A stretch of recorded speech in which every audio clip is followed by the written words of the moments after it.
despertado para alta gastronomia, né? Isso tem chamado muita atenção, né? Para comida boa mesmo, para coisa de qualidade.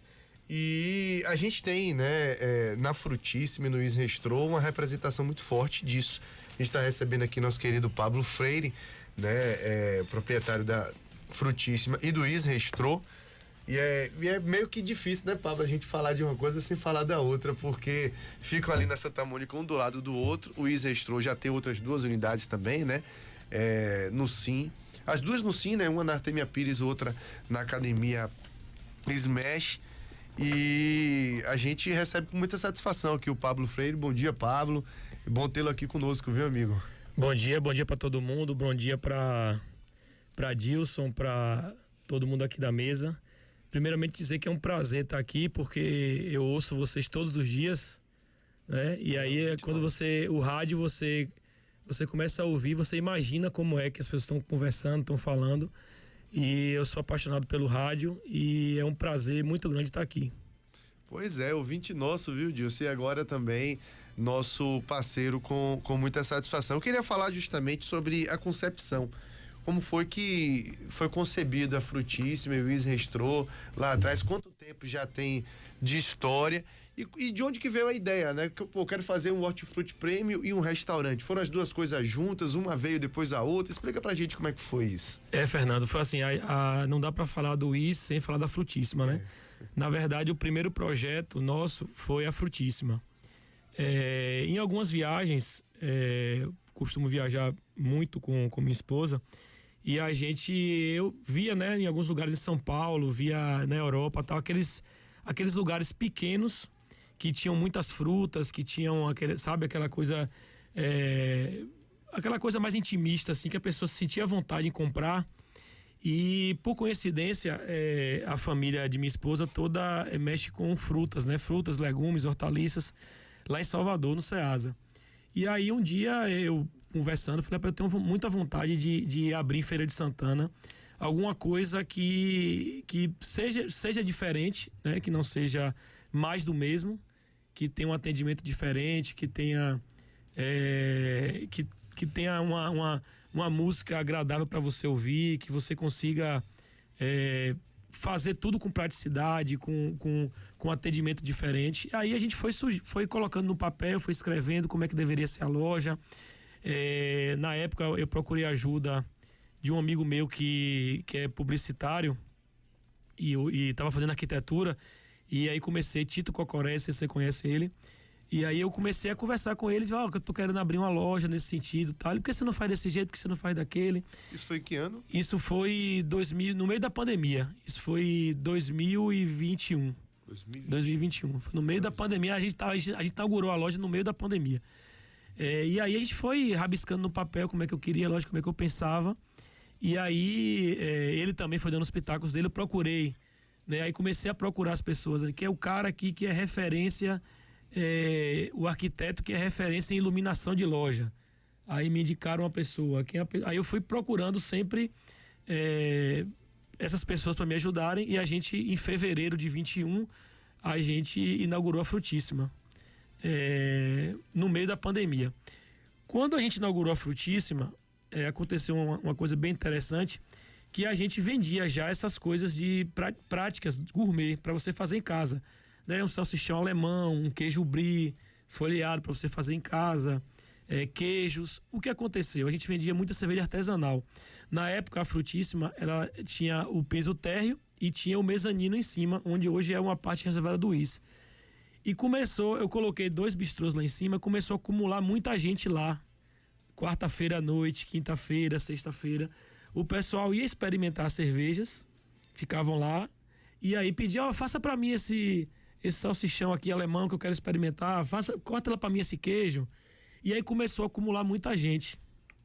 E ao lado, coincidentemente da Frutíssima, iria funcionar um café, uma cafeteria, né? E aí, pelo que me consta, o sócio lá do rapaz, ele desistiu do negócio, o negócio ficou meio demorado e, ao mesmo tempo, começou a atrapalhar o funcionamento da loja. Por quê? Porque 80% do público da Frutíssima é um público feminino, né? E aí, o que aconteceu? Dia de quarta, dia de quinta, dia de sexta, em cima da loja, ficava muita gente ali tomando cerveja, fazendo aquele negócio, e aí, conversando, e aquilo começou a me incomodar. Aí eu falei, não, eu tenho que abrir um restaurante para atender esse pessoal. E antes mesmo de saber que ia ser ali do lado, eu já estava prospectando, estava viajando, indo para São Paulo, o Epot deu indo para São Paulo, né, visitar restaurantes, visitar bares, pegar inspirações.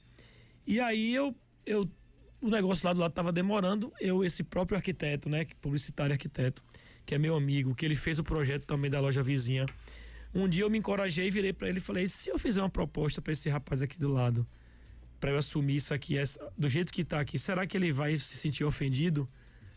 Aí o meu amigo disse, de maneira nenhuma. Quando ele me falou isso de maneira nenhuma, eu já comecei, eu sou proativo. Ou seja, já estava mais ou menos pronto ali, né? Não, assim, estava pronto o desenho ali, aquela bancada, aquele balcão e tal, mas ia ser uma cafeteria. Uhum. E aí, qual era o nosso problema? Como ia ser uma cafeteria, não tinha cozinha. A gente tinha um quintal lá no fundo, mas não tinha uma cozinha. E aí eu comecei, mas eu já comecei, quando ele falou isso, antes dele me dar a resposta, eu já comecei a movimentar tudo. Aí procurei um amigo meu que é chefe, que tinha um restaurante em Salvador, muito conhecido lá, chamado Lojinha Gourmet, o chefe Lino. Aí eu já procurei ele, falei, Lino, eu preciso de você para me ajudar a montar o cardápio de um restaurante que eu vou abrir. Aí ele fez, onde é o restaurante? Eu falei, não sei ainda, mas eu vou abrir um restaurante. Aí ele me ajudou, sentou comigo, trouxe os pratos, passou um mês aqui. Aí quando eu fechei o negócio com o rapaz, eu já trouxe ele pra cá, ele passou um mês aqui em feira, praticamente veio morar aqui com a gente, né? E aí treinou a equipe, eu não sabia nada de restaurante, não sabia como funcionava, não sabia como comprava, não sabia quem era fornecedor, não sabia nada, aprendi tudo.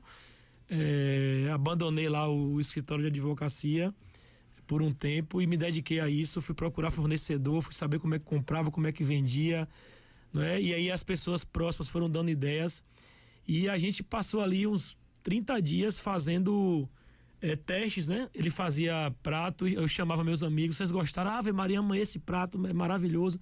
Aí chamava minha esposa para chamar as amigas, aí ele fazia novos pratos e a gente colocava na mesa e todo mundo adorava e a gente foi montando o cardápio. Aí um fato curioso que é o seguinte, como eu falei para vocês, que ali ia ser uma cafeteria, não tinha estrutura de ser um restaurante. Então não tinha estrutura de gás. Então a gente teve que chamar o pessoal de uma empresa, vocês podem citar nome, famosa, e fez a Tramontina, e fez, a gente tem que ter uma solução para isso aqui, porque não tem gás. Aí a representante falou, não, nós temos um fogão industrial elétrico, mas gasta muita energia. Eu falei, não tem problema, vamos botar, depois a gente resolve. Então a gente até hoje funciona com um fogão elétrico. É mesmo? Elétrico. Tem uma vantagem que não falta gás, mas também se faltar energia, no apagão mesmo a gente não abriu o restaurante, porque não tem como funcionar. Então assim, e aí o fato curioso que a gente vai contando, assim, no dia que inaugurou o restaurante, o fogão não tinha chegado.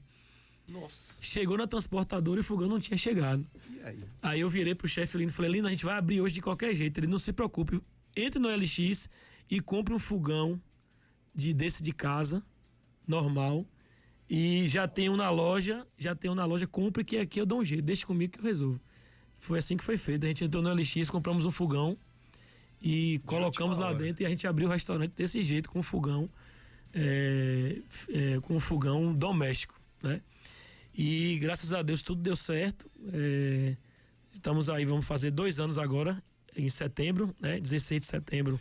O Is veio quanto tempo depois da Frutíssima? O Is veio, a Frutíssima foi de fevereiro e o Is foi de setembro. Ah, foi perto até. Foi perto. O problema é você gostar do que faz. Sim, não é? sim. Se você gosta do que faz, evidentemente tudo dá certo, né? Quer dizer, o empreendedorismo é assim, né? Você tem que...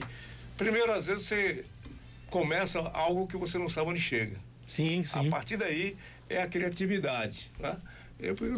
Pelo que você diz aí, é um caso atípico, né? Uma pessoa que não tinha experiência nenhuma Sim. na área gourmet, na área de restaurante, entra e acaba transformando diríamos assim, o limão numa limonada. Sim. E você consegue fazer a diferença. Pois é, Pablo, eu fiquei realmente sensibilizado com essa história de superação. E eu digo o seguinte, se você faz o que gosta e você faz com amor, meu amigo, não tem como não dar certo. Então, Verdade. o caso de vocês agora, o seu caso específico, realmente, é um case aqui, como a gente chama, na linguagem da comunicação. Bom, então, comer bem, né? Beber bem também. Vamos aproveitar esse gancho aí. Já temos aí o momento do brinde. Momento do brinde. É até pra gente entrar nesse assunto também, porque é muito legal.